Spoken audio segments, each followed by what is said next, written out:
বিচার দিব কার কাছে? বেটাও চোর বাপও চোর। আজকে বাংলাদেশের বিচারের অবস্থা তাই হয়ে গেছে। জোরে বলেন, কথা কন না কেন? নেতারা খালি খাচ্ছে না, বেগম পাড়া বানাচ্ছে, দেশের সম্পদ বিদেশে পাচার করতেছে। একটু মনোযোগ দিয়ে শুনবেন। মেয়েটা বলতেছে, পথিক আমার ইমান বলতেছে 6 দিন হলে উমরকে খুঁজতেছি, আর 1-8 দিনের মধ্যেই পাইয়া যাব। আপনার বলেন তো, মেয়েটাকে উমরকে পাইছে কি পাই নাই? ওমর ফারুক বললেন, মা তুমি যে উমরকে খুঁজতেছো, আমি হইলাম সেই উমর। সঙ্গে সঙ্গে মেয়েটা বলতেছে, আপনি যদি সেই উমর হন তাহলে চোরের মতন একা একা ঘুরতেছেন, আপনার কি চামচা নাই? যেরকম কি নাই? আপনার কি পুলিশ নাই? আপনার কি র্যাব নাই? আপনার কি আর্মি নাই? একটা মন্ত্রী যখন ঘোরে, তার আশেপাশে পুলিশের গাড়ি ঘোরে। প্রধানমন্ত্রী যখন আসে, 1-8 মাস থেকে ওই জায়গা সাইজ করে। আর আপনি হলেন বাংলাদেশের মতন 96টা দেশের খলিফা। বাংলাদেশের মতন কয়টা? জোরে বলেন, কয়টা? বাংলাদেশের মতন 96টা দেশের প্রেসিডেন্ট হয়ে আপনি চোরের মতন ঘুরতেছেন, আপনার কি চামচা নাই? ওমর ফারুক বলতেছেন, মা চামচা পালার পয়সা আমি কোথায় পাবো? চামচা পাইলবার গেলে জনগণের হক মারা লাগবে। জোরে কোন কথা কন না কেন? নেতার পাশে চামচার মোটর সাইকেল ঘোরে, এমনি এমনি ঘোরে। 10 কেজি ভিজিএফ কাঠের চাল মাপা হচ্ছে 8 শের। লেখা আছে 10 কেজি মাপা হচ্ছে 8 শের। ও আবার সাহস করে চেয়ারম্যানকে লোকমা দিবার গেছে। চেয়ারম্যান সাহেব, লেখা আছে 10 কেজি মাপা হলো 8 শের। এর নাম কাটে দে, নাম কাটে দে। জোরহাত করে বলতেছে, যা দিচ্ছেন দেন, নাম কাটেন না। কেন তোর যদি 2 কেজি না মারি, আমি চামচা পালমুখে দিয়ে রে। ওমর ফারুক বললেন, মা শোনো, চামচা পালার পয়সা কোথায় পাবো? জুমার দিনে হযরত ওমর যখন খুতবা দেয়, এমন সময় মাঝখান থেকে একজন দাঁড়িয়ে বলতেছি, আমির আল মুমিনিন, আপনার খুতবা শুনবো না। ওমর ফারুক বললেন, আমার অপরাধ কি? বলে, আমাদেরকে খাটো পাঞ্জাবি দিয়া আপনি লম্বা জুব্বা পরে খুতবা দিচ্ছেন। আমাদেরকে খাটো পাঞ্জাবি দিয়ে আপনি লম্বা জুব্বা পরে খুতবা দিচ্ছেন। এই লম্বা জুব্বার কাহিনী যতক্ষণ না বলবেন, ততক্ষণ আপনার ওয়াজ আমরা শুনবো না। উমরের চোখ দিয়ে দর দর করে পানি পড়তেছে। 6 লক্ষ হাদিসের হাফেজ, 30 পারা কোরআনের হাফেজ আব্দুল্লাহ ইবনে ওমর বাবার পাশে গিয়া বলে, নবীর সাহাবীরা, তোমরা খাটো পাঞ্জাবি হলেও তো নতুন কাপড় পরে নামাজ পড়তে এসেছো, আমার পরনে দেখো নতুন কোনো কাপড় নাই। ওসমান গনি বলে, আব্দুল্লাহ, আজকে জুমার দিনে নতুন কাপড় না পরে পুরাতন কাপড় পরছো কেন? আব্দুল্লাহ বলতেছে, নতুন কাপড় যদি আমি পরতাম তাহলে আমার বাবার জুব্বা লম্বা হতো না। গভীর রাত্রে সবাই যখন ঘুমায় আছে, দুনিয়ার সবাই যখন ঘুমাইছে, এমন সময় অর্ধ পৃথিবীর খলিফা হযরত ওমর আমার ঘরের দরজায় গিয়ে ডাকতেছে, আব্দুল্লাহ, আব্দুল্লাহ, আব্দুল্লাহ। আমি বাবার কণ্ঠ শুনে তড়িঘড়ি করে দরজা খুলে তাকায় দেখি বাবা একটা পাঞ্জাবি নিয়ে দাঁড়ায় আছে। আমি খুশি হয়ে বললাম, বাবা, বাইতুল মাল থেকে একটা পাঞ্জাবি আমারে দিছে, আপনি গভীর রাত্রে আর একটা দিবার আইছেন।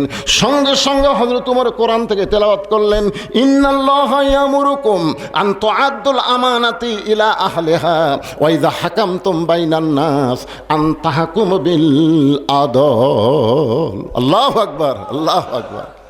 6 বছর আম বাগানে চাষ করছে, 6 বছর। জ্যৈষ্ঠ মাসে দেখতে গেছে আম পাকছে কিনা, যা দেখে ছোট্ট একটা বাচ্চা গাছের ডালে বসে আম পাড়তিছে। বাগানের মালিককে, আমি খাইনি রে, আমার পরিবারে কেউ আম খায়নি, আর তুই আমার গাছে তোর আম পাড়তেছিস, তোর বাপকে গিয়ে বিচার দিব। ছেলে খালি মুসকে মুসকে হাসে। বাগানের মালিক বলে, হাসিস কেন? বলে, আমার বাপকে কোথায় গিয়ে বিচার দেবেন? আমার বাবাও তো আর এক গাছে চড়ছে।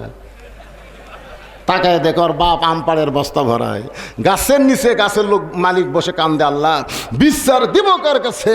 বেটাও চোর বাপও চোর। আজকে বাংলাদেশের বিচারের অবস্থা তাই হয়ে গেছে। জোরে বলেন, কথা কন না কেন?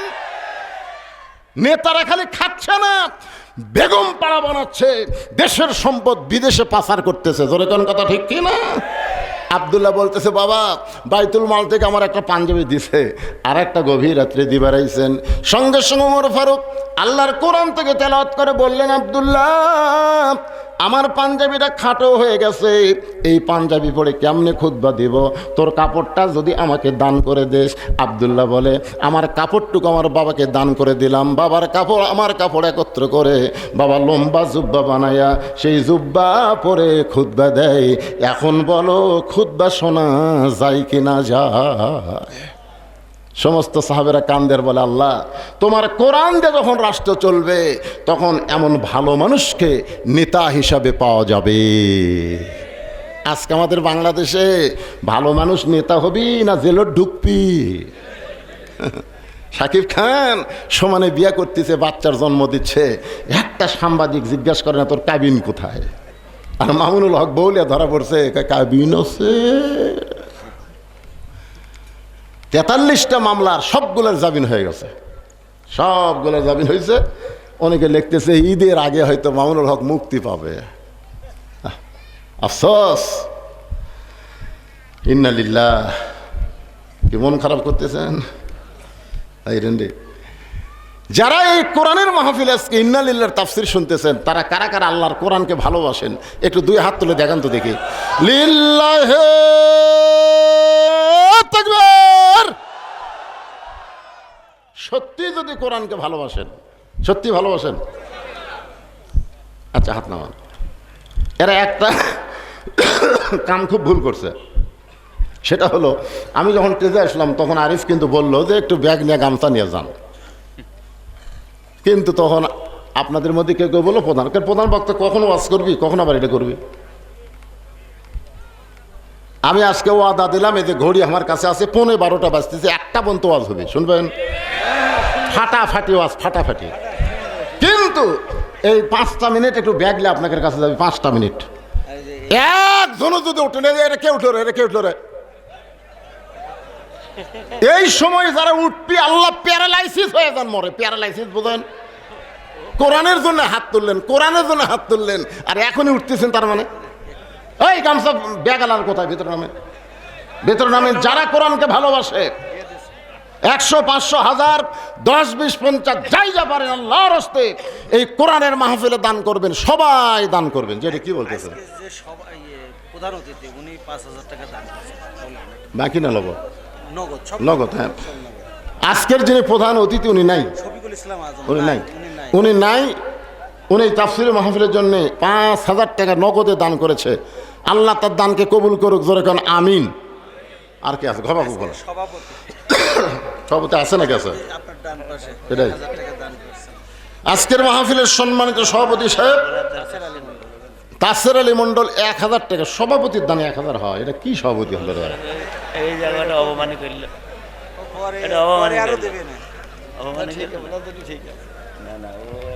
না না 5000 লেখেন, 1000 নগদ, 4000 বাকি, অসুবিধা কি? আমাদের ধলসা জামে মসজিদের ইমাম মুয়াজ্জিন 500 টাকা দান করছে। এলে বলা লাগবে না, থাকতো যাই দান করছে সব তো নগদই নাকি? কোন সব নগদ দেয়নি না? সব নগদ দান করছে। সভাপতি সাহেব মন কার কষ্ট নেন না, আপনি যে 1000 টাকা দিচ্ছেন তাও আলহামদুলিল্লাহ। সবার জন্য দোয়া হবে, সবার জন্য। এই ব্যাগের মধ্যে দেন। হ্যাঁ, আমার মারা বোনেরা যারা পর্দার অন্তর আছেন ওদের কাছেও আদায় হবে। মনে আছে আপনাদের? এই খাদিজা বলতেছে, ইয়া রাসূলুল্লাহ, আমি মাকে আল্লাহ 1 নম্বর জান্নাতে ঘোষণা করলো, আর আমার মেয়েকে জান্নাতের নেত্রী বললো। কোন আমলের কারণে? মনে আছে না ভুলে গেছেন? এ আমলটা মা বোনদের জন্য শোনা দরকার। এখন মায়েরা বলবে, হুজুর আমাদের ওয়াজ শুরু করলো কিন্তু আমাদের ওয়াজ তো কমপ্লিট করলো না। আমি আবার এখন মায়েদের কাছে একটু চলে যাচ্ছি। ভাইজান, আপনারা মন খারাপ করতেছেন? কারণ আমাদের মা যদি ভালো হয় আমাকেরই তো শান্তি রে। বাড়ির যা দেখবো বউ সুন্দরী সাজা গুজা বসে আছে, কলজার মধ্যে শান্তি লাগবে। রাস্তায় যখন দেখি মেয়েরা সাজে আর বাড়ির মধ্যে পেতনি হয়ে থাকে, কলজাতে আগুন লাগে। জোরে কোন কথা ঠিক কিনা? এখন অনেক পুরুষ মানুষ বাড়ির থাকবার চায় না, রাস্তাত ঘরে। কেবা রাস্তাত ঘরিস কেন? বলে মেয়েগুলো রাস্তাত ভালো, বাড়ির মধ্যে গেলে পেতনি। আমার মায়েরা যারা পর্দার অন্তরে একটু মনোযোগ দিয়ে শোনেন। আল্লাহ রাসূল বলেন, খাদিজা কোন আমলের কারণে আল্লাহ আপনাকে বাদ দিয়ে আপনার মেয়ে ফাতেমাকে জান্নাতের নেত্রী বানালো? এ আমল যদি শুনতে চান তাহলে 2টা প্রশ্নের উত্তর দেওয়া লাগবে। জোরে কোন কয় প্রশ্ন? না, মনোযোগ দিয়ে শুনতেছেন না। 1 নম্বর প্রশ্ন হলো, খাদিজা, আপনি কত বছর বয়সে ঈমান গ্রহণ করছেন? আপনি যে ঈমান গ্রহণ করেছেন, মুসলমান হয়েছেন কত বছর বয়সে? খাদিজা বলে, হুজুর, আমার যখন 55 বছর বয়স তখন আমি ঈমান গ্রহণ করছি। আপনার বলেন তো, মা খাদিজা ঈমান গ্রহণ করেছে তখন খাদিজার বয়স কত? জোরে কোন। আল্লাহর নবীর বয়স হল 40 আর খাদিজার বয়স হলো 55। রাসূল বলেন, খাদিজা, ঈমান গ্রহণ করার আগে আপনি কি ছিলেন? খাদিজা বলে, হুজুর, ঈমান গ্রহণ করার আগে আমি কাফের ছিলাম। আল্লাহ রাসূল বলে, খাদিজা, আপনি 55 বছর জীবন কুফুরে হালে কাটাইছেন, এখন বলেন আপনার মেয়ে ফাতেমা কত বছর বয়সে ইসলাম গ্রহণ করছে? খাদিজা বলতেছে, জান্নাতি জান্নাতি, আমার ফাতেমা জন্মসূত্রে জান্নাতি হয়ে জন্মেছে। রাসূল বলেন, খাদিজা, এই দিক দিয়ে কে এক নম্বর? আপনারা বলেন তো, খাদিজা না ফাতেমা? খাদিজা কত বছর কাফের ছিল? 55 বছর। আর ফাতেমা কয় বছর? জন্মসূত্রে জান্নাতি। সুবহানাল্লাহ বলেন। আল্লাহ রাসূল বলে, খাদিজা, 2 নম্বর প্রশ্ন হলো, আপনার নাকের চেহারা, মুখের চেহারা, দাঁতের চেহারা, গায়ের রং, এটা দুনিয়ার কত পুরুষ বলতে পারে? আপনি কি তার হিসাব জানেন? খাদিজা বলতে, যে হুজুর, 40 বছর বয়সে যখন আপনাকে স্বামী বলে স্বীকার করলাম, ওই সময় মক্কার সবচাইতে ধনবতী রমণী আমি ছিলাম। এই ধনবতী রমণী হওয়ার পিছনে কারণ হলো আমার অনেকগুলো ব্যবসা ছিল। এই ব্যবসা চালাইতে গিয়ে হাজার হাজার পুরুষের সঙ্গে আমার লেনদেন হয়েছে। আমার নাকের সাইজ, মুখের সাইজ, গায়ের রং কেমন, এটা দুনিয়ার হাজার হাজার পুরুষ মানুষ দেখেছে। রাসূল কান্দার বলে, খাদিজা, এখন বলেন ফাতেমার নাকের সাইজ কেমন, ফাতেমার মুখের সাইজ কেমন, ফাতেমার গায়ের রং কেমন, এটা দুনিয়ার কত পুরুষ দেখেছে? খাদিজা কান্দের, নবী গো, আমার ফাতেমা পর্দানিশী, পর্দার মধ্যে জন্ম নিয়েছে। আমার 4টা মেয়ে জন্ম নেওয়ার সময় আমি মা দেখেছি। আমার কুলসুমা জন্ম নিয়েছে, আমার রোকেয়া জন্ম নিয়েছে, জয়নাব জন্ম নিয়েছে। কিন্তু ফাতেমা যখন জন্ম নিল, আমি মা হইয়া তাকায় দেখি ফাতেমার 2টা হাত তার ইজ্জত ঢাকা অবস্থায় পেট থেকে বের হয়েছে। আল্লাহ রাসূল বলে, খাদিজা, ফাতেমা শুধু পর্দার মধ্যে জন্ম নেয়নি, ফাতেমা পর্দার মধ্যে বড় হবে। আমি রাসূল বলতেছি, ফাতেমা পর্দার ভিতরে দুনিয়া থেকে বিদায় নিবে। রাতটা যখন গভীর, ফাতেমা হযরত আলীর বুকের মধ্যে মাথা নিয়ে কাঁদতেছে। আলী বলে, ফাতেমা কান্দার কারণ? ফাতেমা বলে, স্বামী গো, আল্লাহ পাক আমার জানাইছে আল্লাহ আমার পর্দা কবুল করেছে। আলী বলতে, ফাতেমা, পর্দা যদি আল্লাহ কবুল করে থাকে তাহলে আনন্দ করো, কারণ তুমি পর্দার মধ্যেই বড় হয়েছো, পর্দা আমল করতেছো, আল্লাহ তোমার পর্দা কবুল করেছে। ফাতেমা বলে, স্বামী গো, আল্লাহ পর্দার মধ্যে আমার মৃত্যু দিবে সেই ঘোষণা দিয়েছে। আলী বলতে, ফাতেমা, যে মেয়েটা সারা, কি হলো মাইক এরকম হলো কেন? ভালোই তো চলতেছিল ভাই রে, না আপনার কেউ কিছু বলছে? বক্তার কথা মতো মাইক চালাবেন। আপনারা কি মনে করছেন আমি কি 2-3 দিনের বক্তা? এই জেলা বক্তা ওয়াজ করে গেল, আমি যখন ওয়াজ করি এর মায়ের বিয়েই হয়নি। মাইক মাশাআল্লাহ খুব ভালো চলতেছে। আপনার মাইককে খারাপ বলছে একবার? কে ভাষণ দেবার কয়? কে কয়? একটা লোক যদি জোরে চিল্লায় তখন কি কয়? এই তোর কথা বোঝা যায় না রে, অত চিল্লেস কেন? আবার কেউ যদি আস্তে আস্তে কথা কয় তখন কি কয়? তোর কথা শোনা যায় না রে, ম্যান ম্যান করিস কেন? তার মানে আস্তেও না, জোরেও না, মিডল পয়েন্ট সবচেয়ে ভালো। জোরে কোন কথা ঠিক? আপনারা কি আমার কথা বুঝতেছেন ভাই? আমি মা বোনদের জন্য একটু গুরুত্বপূর্ণ কথা বলতেছি। ফাতেমা বলে, স্বামী আল্লাহ তাআলা আমার দোয়া কবুল করেছে। আজকে গভীর রাত্রে ফাতেমার মৃত্যু হবে। যেই মাত্র কইছে গভীর রাত্রে মৃত্যু হবে, গাছের গোড়া কাটলে গাছটা যেমন ঠাস করে পড়ে যায়, হযরত আলী তেমনি পড়ে গেলেন ঘরের মাঝায়। মা ফাতেমা মুচকি মুচকি হেসে ওই স্বামীর মাথাটা উরাতের উপরে নিয়ে কপালে একটা চুমা দিলেন। সুবহানাল্লাহ কোন। যেই ফাতেমা গভীর রাত্রে মৃত্যুবরণ করবে, সেই ফাতেমা মুচকি মুচকি হাসতেছে আর হযরত আলী কাঁদতেছে। ফাতেমার স্বামীর কপালে চুমা দে বলে, স্বামী গো, এমন করে আপনি কাঁদবেন না, কারণ আসলে যাইতে হবে। সবাই বলেন আসলে। খালি একটা কথা যদি আমরা বিশ্বাস করতাম, আসলে যাওয়া লাগবে, তাহলে একলাই কি দচ্ছিল দিত? আমার এলাকার একজন গোটাল মুড়িত মারছে ইঙ্কেটটা। সকালবেলা গল্প করতেছে, তুই আবার 100টা মারলি, কেউ দেখেনি।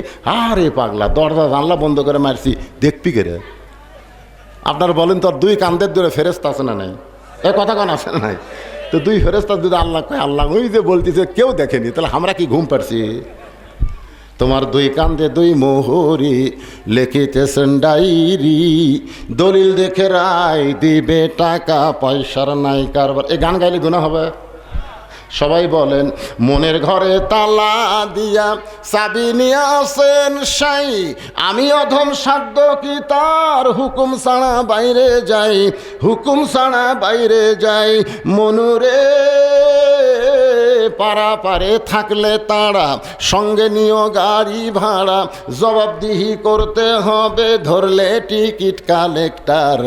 আমি পাপী, তিনি জামিনদার। আসেন আমার মুক্তার, আসেন আমার ব্যারিস্টার, শেষ বিচার। ধরে কোন বিচার? বাংলাদেশের জজ কোর্টের বিচার, হাইকোর্টের বিচার, সুপ্রিম কোর্টের বিচার। আল্লাহ তোর বিচার করবি রে। এখনকার বিচারক ইশারা দিয়ে রায় দেয়, কিন্তু সেই বিচারে হাইকোর্টে তুমি বিচারপতি থাকবে না, আসামির কাঠগড়ায় তোমাকে দাঁড়ান লাগবে। ধরে কোন ঠিক কিনা? একটু মনোযোগ দিয়ে শুনবেন। আলাইসাল্লাহু বিআহকামিল হাকিমিন।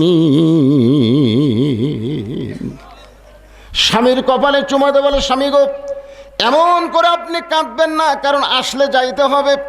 এই দুনিয়াতে কেউ থাকার জন্য এসে নাই, যে কোনো সময় আমাদের যাওয়া লাগবে, যে কোনো সময় আমাদের যাওয়া লাগবে। আপনারা বলেন তো কোন সময়?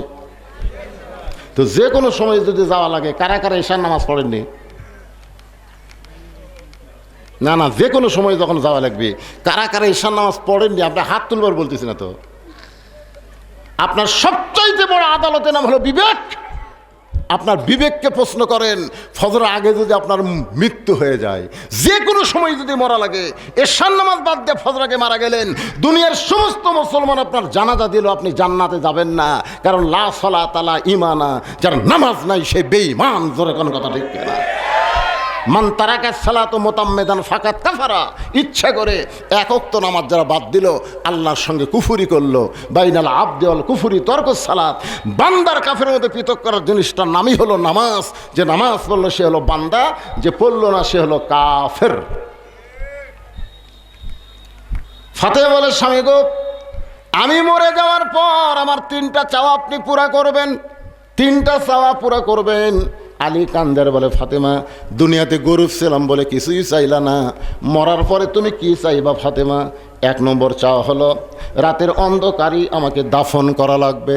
রাতের অন্ধকারে মৃত্যুবরণ করব, আর দিনের বেলায় কবর দিবেন, আমার কবর প্রকাশ হয়ে যাবে। এই জন্য রাতের অন্ধকারই আমাকে দাফন করা লাগবে। আমার 2 নম্বর চাওয়া হলো, আমার কোনো জানাজার ব্যবস্থা করবেন না। আমার 3 নম্বর চাওয়া হলো, আমার লাশটা খাটনিতে তুলবেন না, আপনি আমাকে কাঁধে করে নিয়ে জান্নাতুল বাকির পূর্ব কোণায় সবুজ রঙের একটা বাতি জ্বলবে, ওই বাতি বরাবর আমাকে দাফন করবেন। গভীর রাত্রে হযরত আলী ফাতেমাকে দাফন করার পরে আল্লাহর কাছে দোয়া করতেছে, আল্লাহ ফাতেমাকে কবুল করে নাও। এ দোয়া করার সঙ্গে সঙ্গে তাকায় দেখে কয়েকটা পুরাতন কবর দেখা যায়। এইমাত্র ফাতেমার কবর দিল, সেই নতুন কবর নাই। আলী চিৎকার দিয়ে বলে, এখনই কবর দিলাম, সেই কবরটা গেল কোন জায়গায়? গোটা জান্নাতুল বাকি হযরত আলী দৌড়ায় বলে, ফাতেমার কবর, ফাতেমার কবর। কে যেন ডাকতে বলে, আলী রে। ফাতেমা পর্দা নিশি।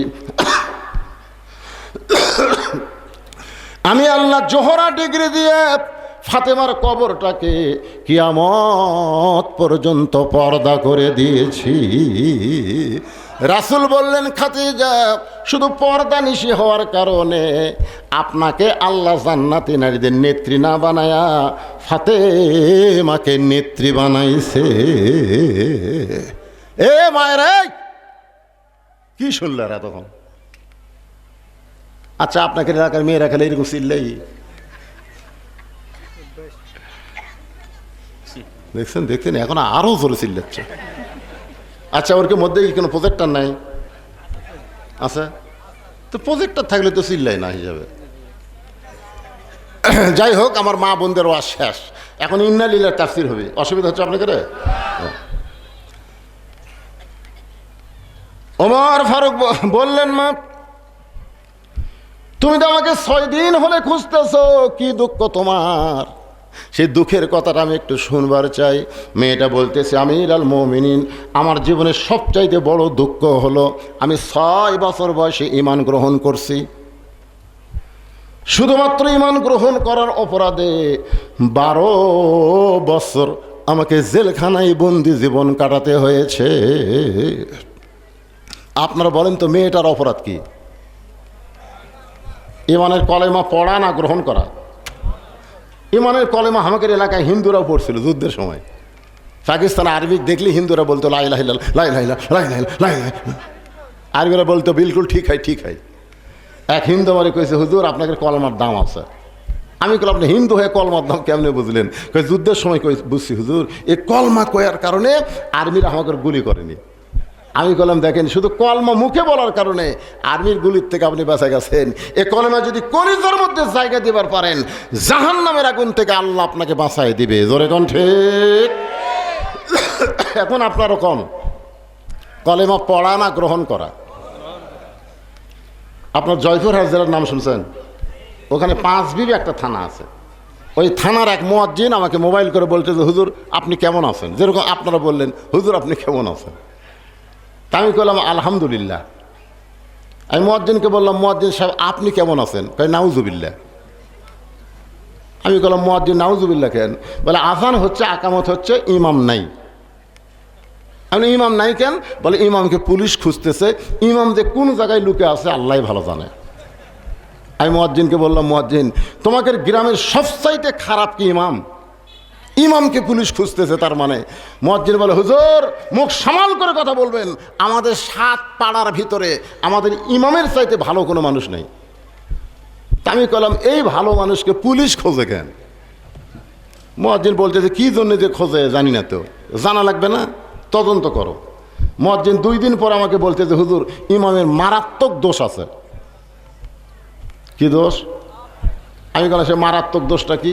বলে ইমাম বিশ্বাস করে, দেখেন এই দোষটা কি, দেখেন খেয়াল করে, ইমাম বিশ্বাস করে মসজিদ আল্লাহর ঘর। আচ্ছা আপনারা বলেন তো, ইমামের বিশ্বাস কি ঠিক না ভুল? ইমাম বিশ্বাস করে মসজিদ আল্লাহর ঘর। শুধু মসজিদ আল্লাহর ঘর রাখলে হবে না, গোটা বাংলাদেশকেও আল্লাহর করতে হবে। ইমাম বিশ্বাস করে শুধু মসজিদ আল্লাহর করা যাবে না, গোটা বাংলাদেশকে আল্লাহর করতে হবে।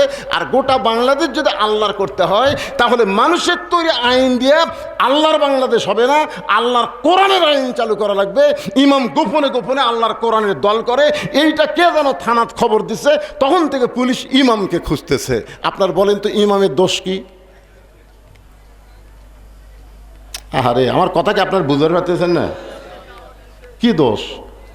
আপনাকে বলা হচ্ছে, হুজুর ওই জোরে কি হচ্ছে? ওটা হচ্ছে আমার বাড়ি হুজুর, ওই সাইডে পুকুর, ওটা আমার, ওই সাইডে জায়গা সব আমার, এই সাইডে যা দেখতেছেন আমার ভাইয়ের, এলাকাত কারো পাওয়া দেওয়ার জায়গা নেই, তো সবই যদি তোমাকে হয় আল্লাহর। মানে হুজুর আল্লাহটা দেখবার গেলে 2 মিনিট হাঁটা লাগবে। কয় মিনিট? 2 মিনিট হেঁটে হেঁটে মসজিদের কাছে গিয়ে বলছে যে, হুজুর এখানে আল্লাহর কিছু ছিল না, আমার চাচাই 10 শতক আল্লাহ দান করছে, আর আমরা টাকা পয়সা দিয়ে আল্লাহ ঘর বানিয়ে দিছি। ফেরেশতা বলতে, এই দেশের নাম কি? যেই দেশে তোমার কিছু নাই, ওর চাচা তোমাকে 10 শতক দান করছে, আর ওরা টাকা পয়সা দিয়ে ঘর বানিয়ে দিছে, এই দেশের নাম কি? আল্লাহ বলতেছে, ওই দেশের নামই হলো বাংলাদেশ রে। ওই দেশে আমি আল্লাহর চাইতে গরিব কেউ নেই। হাসতেছেন? আর সবচাইতে গরিব হচ্ছে আল্লাহর কোরআন। যেই কোরআনের ওয়াজ শুনবে, কিন্তু মানুষ কোরআন অনুযায়ী চলার আন্দোলন করবে না।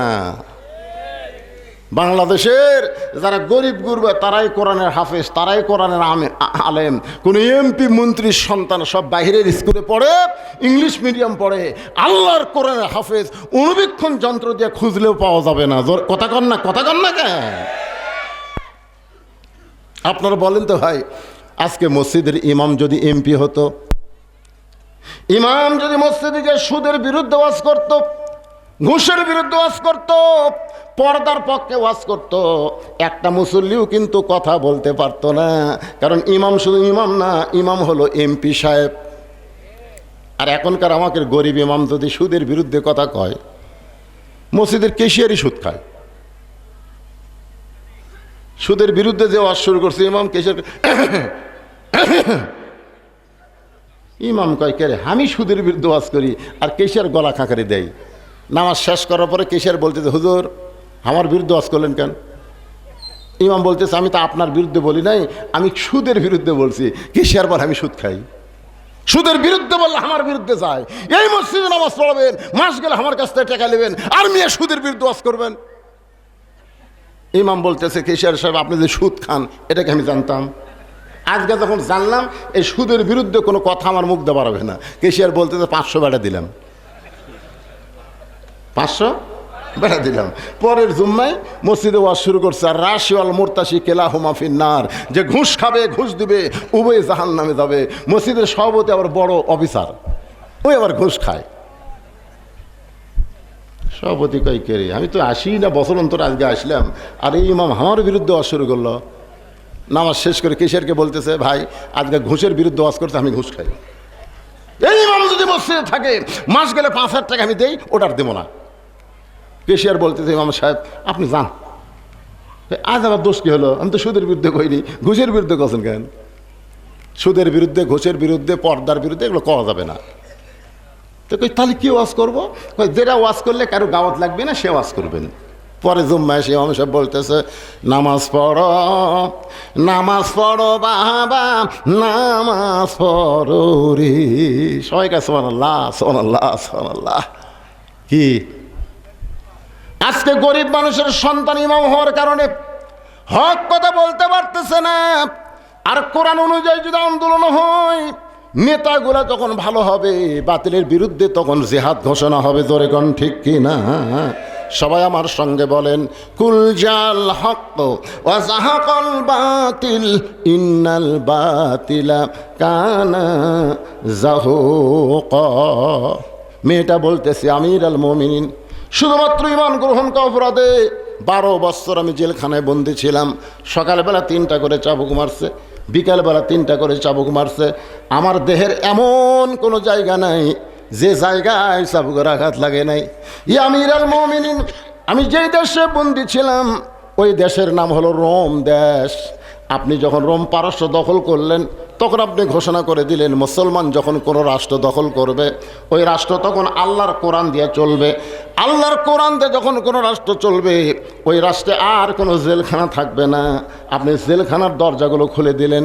আমি জেলখানার দরজা খোলা পাইয়া আজকে 6 দিন হলে 2 পাহাড়ের মাঝখানে ঘুরতেছি। কারণ আমার দাদা খ্রিস্টান, আমার বাবা খ্রিস্টান, রোম দেশের সবাই খ্রিস্টান। আমি একজন মুমিনা নারী হয়ে খ্রিস্টানদের কার কাছে যাব? 6 দিন হলে আপনাকে খুঁজতেছি। যদি আপনার দেখা যায়, আপনার কাছে এই দুঃখিনী মেয়েটা একটু আশ্রয় চায়।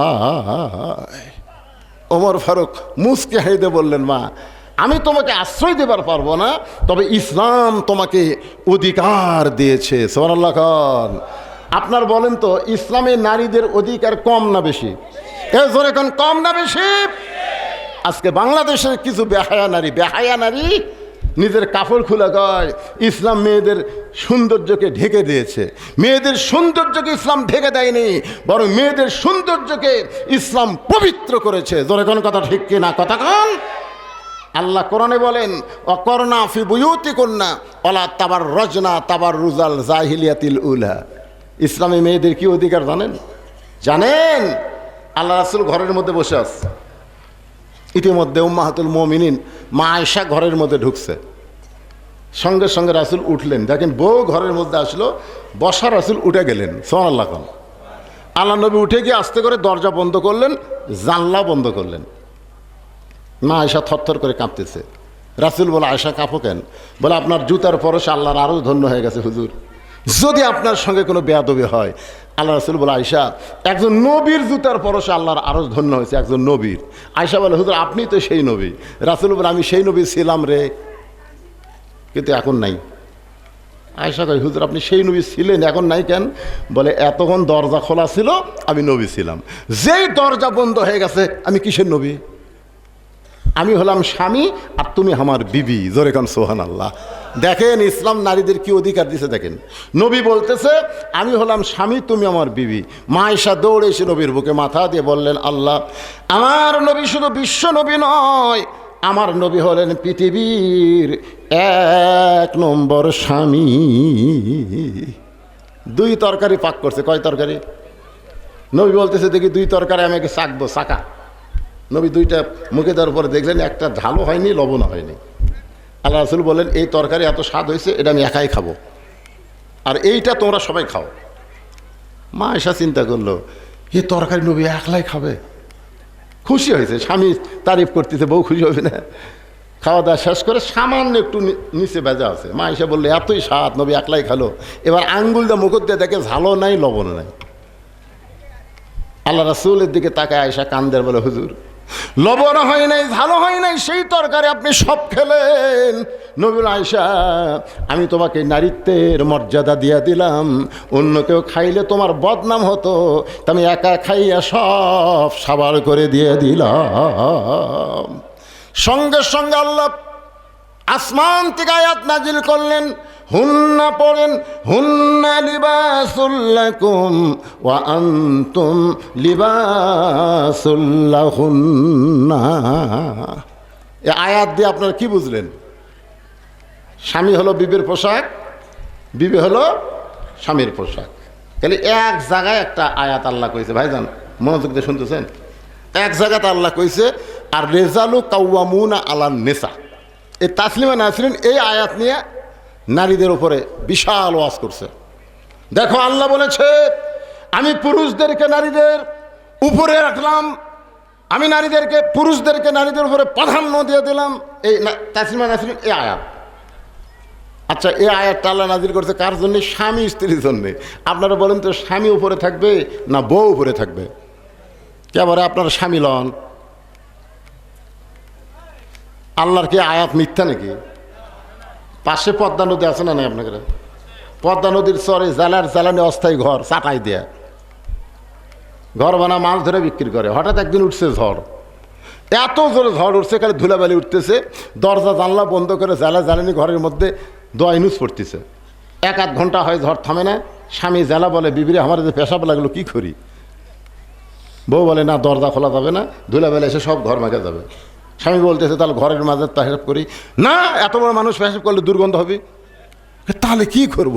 বউ বলে একটা কাম করেন, আপনি আমার কান্দর চড়েন, কান্দর চড়ে ওই চাটাই সামান্য আপনার যন্ত্রের মতন স্যাপ করেন, করে স্যাপ দিয়ে যন্ত্র বার করে পেশাব করেন। তো এখন বইয়ের কান্দর চড়ে ওই স্যাপ করে ওই যন্ত্র বার করে পেশাব করছে। 1-8 ঘন্টা হয়, ঝড় থামে না। বউ কয় আমারও তো পেশাব লাগলো।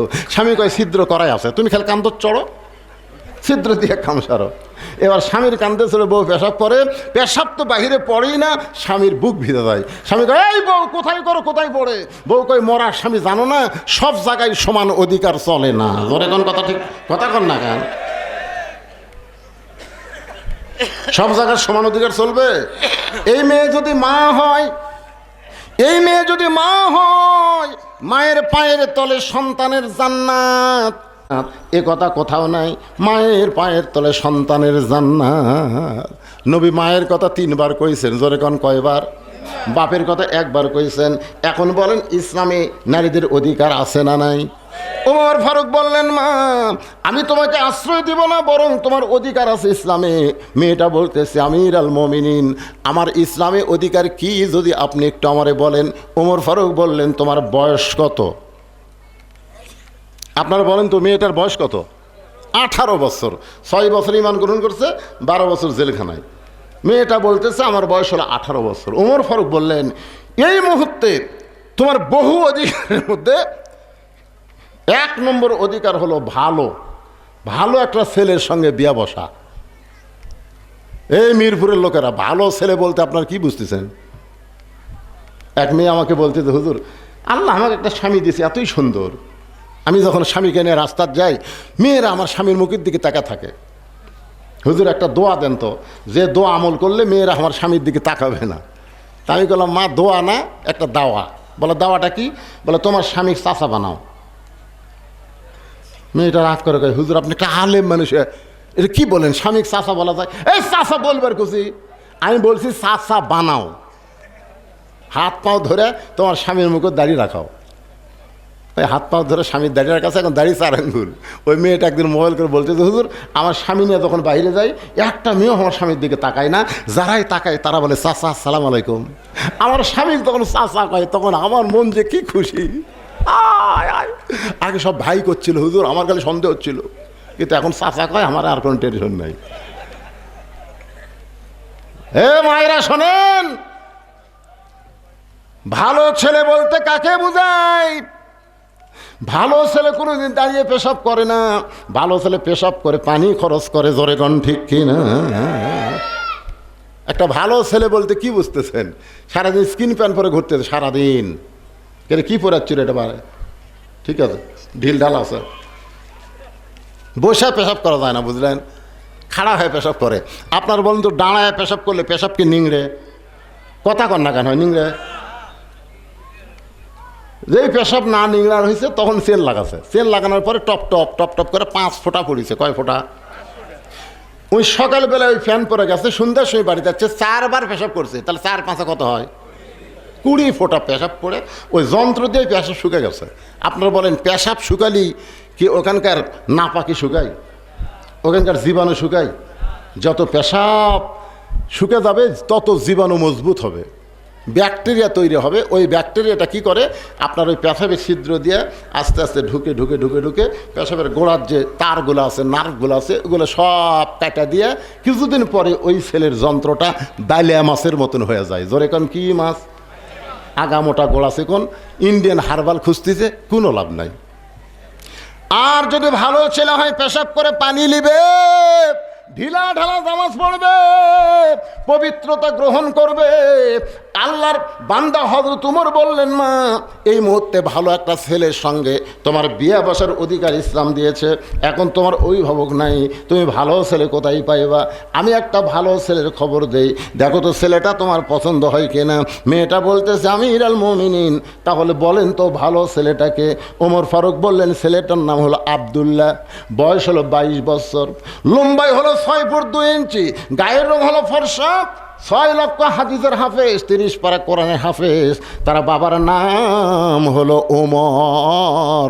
আমার আব্দুল্লাহর সঙ্গে তোমার বিয়া দিয়া তোমাকে আমার বৌমা বানায়া আমার বাড়িতেই তোমাকে অধিকার দিবার চায়।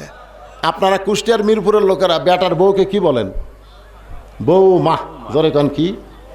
আমি এই বৌমা ওয়াজ করতেছি, সাইড থেকে মুরব্বী খেল কান্দিছে। আমি তো মুরব্বী কান্দেন কেন?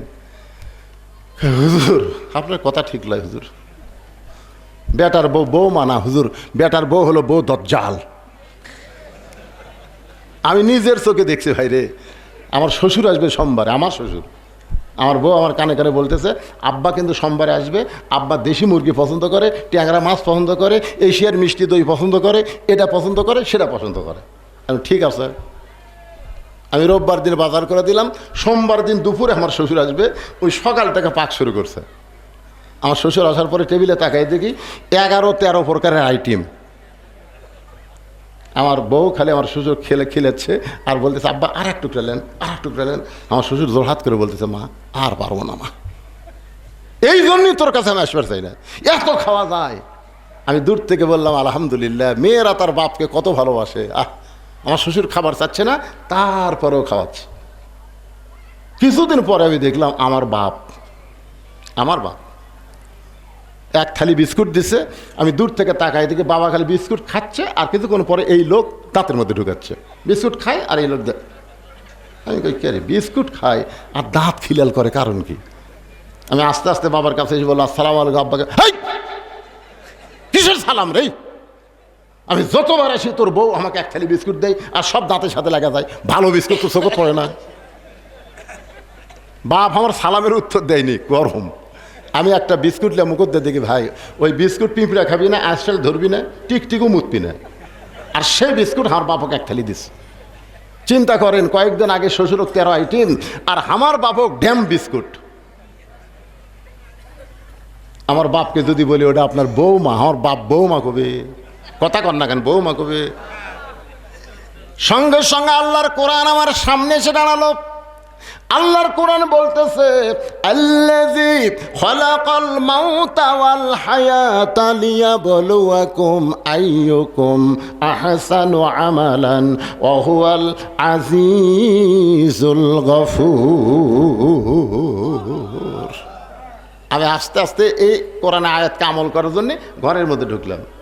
ঘরের মধ্যে ঢুকে অ্যাঙ্গেল ডাইরেক্ট তোর বউক ডাকা যাবি, বাপ বসে আছে, সেটি বউক ডাইরেক্ট ডাকা যাবি, ডাইরেক্ট বোঝেন না, কে রে বউ ঘরতে শত, এটা কওয়া যাবে, কারণ বাপ বসে আছে।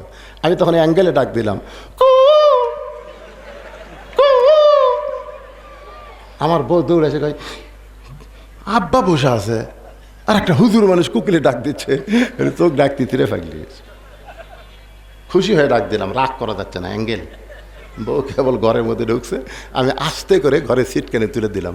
আমার বাপ বিস্কুট খাওয়া বাদ দিয়ে বলে, এ বুঝলো এই বউকে ঘরত না কি রে? আমি বললাম, বাবা ইন্নাল্লাহ মা সাবিরিন, একটু ধৈর্য ধরেন আব্বা, ধৈর্যশীলদের সঙ্গে কে আছে? আমি টুটিতে এরকম টিভি দিয়ে বললাম, কে রে? তোর বাপের সামনে 13 আইটেম আর আমার বাপের সামনে পচা বিস্কুট। এই বাপ যদি মরে যায়, মা যদি মরে যায়, আমি কিয়ামত পর্যন্ত কানলেও বাপ মা পাবো না। আর তুই যদি সকালবেলা মরিস, বিকালবেলা বউ পাবো। সকালবেলা তোরে যদি ছেড়ে দেই, আমার বইয়ের কোনো অভাব নাই, কারণ বাংলাদেশের বহু মেয়ে আমার সঙ্গে বিয়ে বসবার চায়। তোর বাপের সামনে 13 আইটেম, আমার বাপের সামনে পচা বিস্কুট কেন দিলি বল? এই বলে টুটি চিবি মারি নাই, খালি এখানে ধরছি। আমার বউ কান্দার বলে, আল্লাহর শপথ করে বলতেছি, আজ থেকে তোমার বাপ আমার বাপ একই বাপ, তোমার বাপ আমার বাপ একই বাপ। জিজ্ঞেস শুরু করে দিল, আল্লাহর শপথ করে বলতেছি, আজ থেকে তোমার বাপ আমার বাপ একই বাপ। আমি ছাড়ে দে, দরজা খুলে দেখি আব্বা নাই। আব্বা থাকে, শরমে চলে গেছে। বহুদিন পর আমার বাপ বলতেছে, আব্বা আব্বা আমাকে বলতেছে, দরজা লাগে দেখ কি আমল করছিলেন আব্বা? ওই আমল করার পরে তোর বউ আমার বউ মা হয়ে গেছে রে।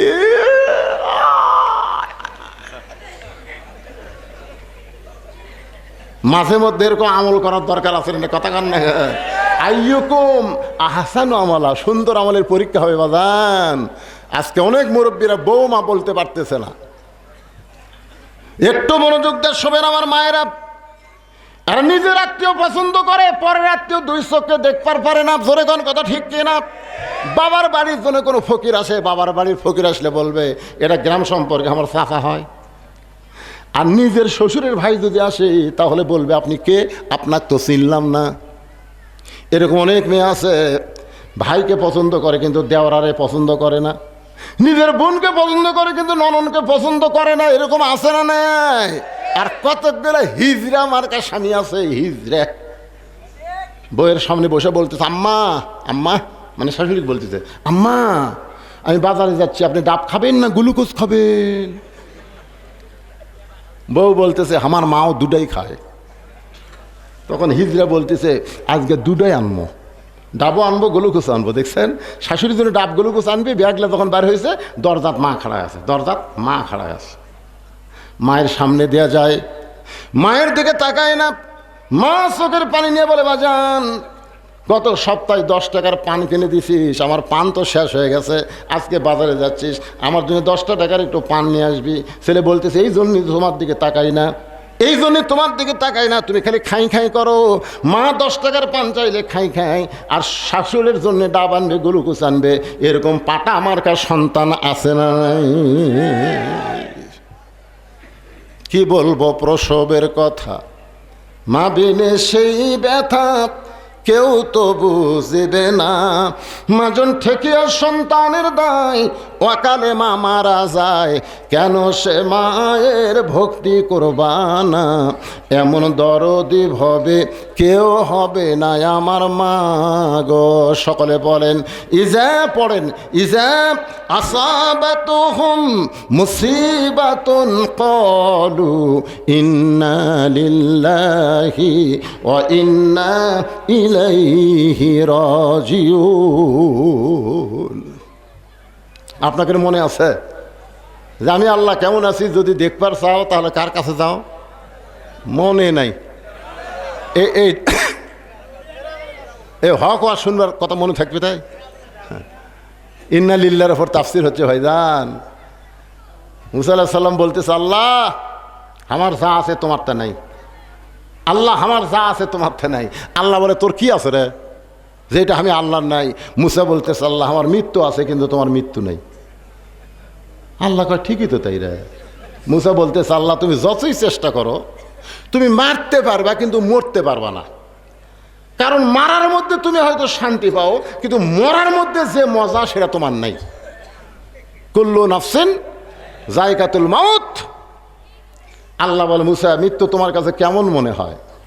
মুসা বলতেছে, আল্লাহ দুনিয়ার জীবনে আমাকে যত নিয়ামত দান করেছেন তার মধ্যে উত্তম নিয়ামতের নাম হলো মৃত্যু। সুবহানাল্লাহ বলেন না? আল্লাহ বলে, মুসা মানুষ দুনিয়া থেকে মরবার চায় না, সেই মৃত্যুটা তোমার কাছে উত্তম মনে হওয়ার কারণ কি? মুসা বলতেছে, আল্লাহ কারণ হলো তিনটা। এক নম্বর কারণ হলো না মরলে জান্নাতে যাওয়া যাবে না। আমরা যারা এখানে বসে আছি ভাই, আমরা যদি না মরি জান্নাতে যাওয়া যাবে?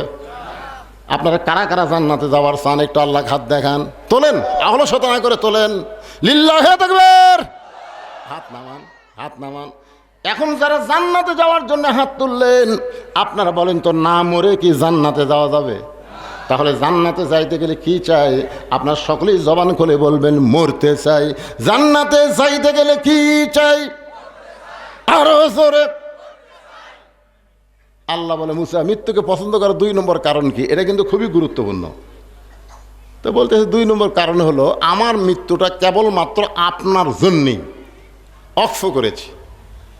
উকিল এসে বলতেছে, বুঝলেন, উকিল যে আপনার তো ফাঁসির রায় হয়ে গেছে, যে কোনো সময় কার্যকর হবে, তো আপনি যদি বাঁচতে চান তাহলে রাষ্ট্রপতির কাছে একটা দরখাস্ত লেখেন। রাষ্ট্রপতি যদি দয়া করে আপনাকে মাফ করে তাহলে আপনার আর টেনশন নেই। আসামি খালি মুচকি মুচকি হাসতেছে। উকিল বলে, হাসেন কেন? বলে, হাসার কারণ হলো তোমার কথা শুনে। তুমি যে বলতেছে রাষ্ট্রপতির কাছে দরখাস্ত লেখো, রাষ্ট্রপতি যদি মাফ করে, আমি আমার জীবনে 3টা রাষ্ট্রপতিকে ক্ষমতার থাকা অবস্থায় মরা দেখছি। একটা হলো বঙ্গবন্ধু শেখ মুজিবুর রহমান, একটা জিয়াউর রহমান, একটা জিল্লুর রহমান। যারা ক্ষমতার থাকতে নিজেই মরে যায় তাদের কাছে কোনো মুসলমান জীবন ভিক্ষা চায় না। জোরে কোন কথা ঠিক কিনা? উকিল বলতেছে, এই গোয়ার্কের কারণে আপনার ফাঁসি হবে। আসামি মুচকে মুচকে হাসে। উকিল বলে, হাসেন কেন? বলে, হাসার কারণ হলো আমার ফাঁসি হবে কিন্তু আমার মৃত্যু হবে না। উকিল চমকাটা কি পাগলা নাকি রে? ফাঁসি হবি তা মৃত্যু হবি না কে? সঙ্গে সঙ্গে আসামি বলতেছেন, ওয়ালা তাকুলু লিমান ইউকতালু ফি সাবিলিল্লাহি আমওয়াতুন বাল আহয়াউ ওয়ালাকিন লা তাশউরুন। আপনারা বলেন তো, বাংলাদেশে বৃষ্টি হয় বেশি দরকার না ফিলিস্তিনে বাইতুল মুকাদ্দাস ফিরা পাওয়া বেশি দরকার? কি বুঝতেছেন? ফিলিস্তিনের মুসলমানেরা বাইতুল মুকাদ্দাস ফিরা পাওয়া বেশি দরকার না বাংলাদেশে বৃষ্টি বেশি দরকার? কোনটা?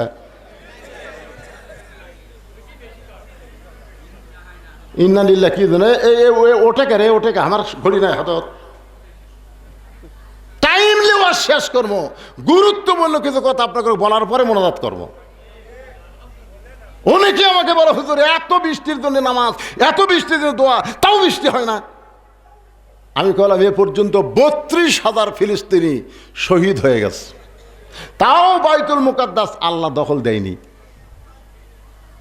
আল্লাহ কি ইহুদির পক্ষে নাকি? ইহুদির পক্ষে? হ্যাঁ। কারণ কি জানেন? যারা প্রকৃত মুসলমান হবে তাদের জন্য দোয়া হচ্ছে। সকলে আমার সঙ্গে পড়েন, রব্বানা পড়েন, রব্বানা আতিনা ফিদ দুনিয়া হাসানাতাও ওয়া ফিল আখিরাতি হাসানা ওয়া কিনা আযাবান্নার। ফিলিস্তিনের যে মুসলমান বাইতুল মুকাদ্দাসের জন্য জীবন দিল, জীবন দেওয়াটাই হলো দুনিয়ার হাসানা, আর আল্লাহ এটা শহীদ হিসাবে কবুল করে জান্নাতুল ফেরদাউসের মেহমান বানায়া দিল। আপনি মনে করতেছেন বৃষ্টি, আল্লাহ কি বৃষ্টি দিবি না? দেবে কি দিবে না? আমাকে দোয়া কি কবুল হচ্ছে না? হচ্ছে। আমি একটা দৃষ্টান্ত দিলে আপনারা বুঝতে পারবেন। ছোট্ট বাচ্চা 1 টাকার একটা আইসক্রিম খাবি, আইসক্রিমের দাম কত? এখন গ্রামের মধ্যে আইসক্রিম আইসক্রিম 1 টাকার আইসক্রিম। এখন এক ছোট্ট বাচ্চা মায়ের কাছে গিয়ে বলতেছে, মা 1 টাকা দাও, আইসক্রিম খাবো। মা 1 টাকা দাও, আইসক্রিম খাবো। মা বলতেছে আমার টাকা নেই। আপনার বলেন তো মার টাকা আছে না নাই? কিন্তু মা দিচ্ছে না কেন? মারে ও মা 1 টাকা দাও মা। মা বলতেছে নাই রে নাই রে। ছেলে তখন ধুলাত গড়াগড়ি দিয়ে কান দিচ্ছে 1 টাকার জন্যে। মা কয় তুই ধুলাত গড়াগড়ি দিয়ে কান দেখ, ঘড়িক্ষণ পর তো গোসল করে আমি পরিষ্কার করবো, কিন্তু গরমের মধ্যে ঠান্ডা আইসক্রিম খায় তোর সর্দি গরমে হোক, তোর লাগ দিয়ে ভ্যাঁ ভ্যারিবে হোক, তোর কষ্ট হবে, এই ভবিষ্যৎ কষ্টকে দেখে আমি তোর 1 টাকা দিব না। জোরে কর কথা ঠিক কিনা? কিন্তু ছোট বাচ্চা মনে করতেছে 1 টাকা দিচ্ছে না, আমার মা খুবই কৃপণ, আমার কান্না মায়ের কাছে কোনো দাম নেই, উনি খালি ধুলে। আপনারা বলেন তো মা টাকা দেওয়াই ভালো না না দেওয়াই ভালো? ইতিমধ্যে শোনেন, ইতিমধ্যে বাবা আসে বলতে তোমার একমাত্র সন্তান ধুলার মধ্যে গড়াগড়িতে কান্দে কেন? মা বলতেছে 1 টাকা চাইছিল আমি দেইনি, এই জন্য কান দিচ্ছে। বা 500 টাকার একটা লোড বার করেছে, 500। যা কান্দিস না রে, একটা না গোটাল বাক্স কিনা খা যা। আচ্ছা আপনার বলুন তো, গোটা আইসক্রিম বাক্স যদি কিনে ওই চল খায়, আর ওর নাক দিয়ে যখন ভ্যাড় ভেড়ে বাড়াবে, তখন বাবার কাছে এসে খাড়া হলে বাপ কি করবি?